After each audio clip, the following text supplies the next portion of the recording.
देश के लिए चौंकाने वाला है और जो स्वास्थ्य कारणों का हवाला दिया, उसमें पूरे देश के अंदर जो चर्चाएं चल रही है, उसमें सबका कहना है कि कुछ स्वास्थ्य का कारण नहीं हो सकता और कोई कारण होगा जो मतलब अभी बाहर नहीं आया है, ऐसा लगता है। क्योंकि उपराष्ट्रपति का पहली बार हिस्ट्री के अंदर इस्तीफा हुआ है।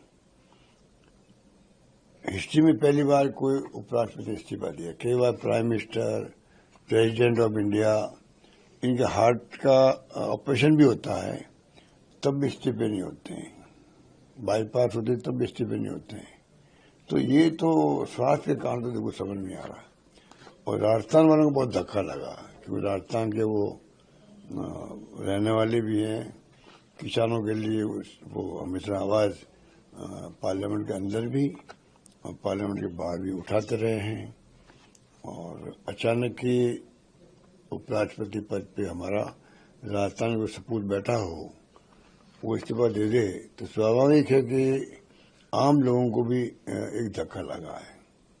अब क्यों दिया ये समझ के परे। हालांकि मैंने अभी 10 दिन पहले ही कहा था जोधपुर के अंदर, मैंने कहा कि उपराष्ट्रपति जो चेयरमैन है राज्यसभा के और लोकसभा के चेयरमैन है ओम बिरला जी, दोनों दबाव में काम कर रहे हैं। और उसके बाद में धनखड़ साहब जयपुर में आए तो उन्होंने कहा नहीं, मैं कोई दबाव में काम नहीं कर रहा हूं। ये उन्होंने कहा था। कहना और बात है और हकीकत होना अलग बात है। तो ये जो कल की घटना जिस रूप में हुई है वो वास्तव में चौंकाने वाली है। संशय पैदा करती है कि कोई वास्तव में कोई बहुत बड़ा मूव तो नहीं है देश के अंदर, आरएसएस का, बीजेपी का। कोई ये मामूली घटना नहीं मानता मेरे को। कोई ऐसा मूव तो नहीं है देश के लिए जो आरएसएस, बीजेपी छिपा रही हो। क्योंकि अचानक लोगों को आश्चर्य हो रहा है। जयराम रमेश जी ने कहा कि किसी वापस पुनर्विचार करना चाहिए या प्रधानमंत्री जी को इनको वापस मनाना चाहिए इस्तीफा वापस लेने में।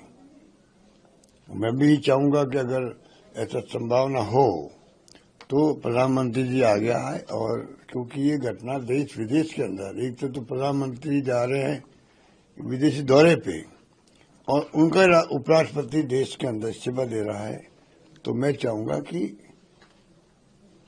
प्रधानमंत्री भी प्रयास करेंगे वापस, ये संभव है क्या इस्तीफा वापस हो जाए उनका।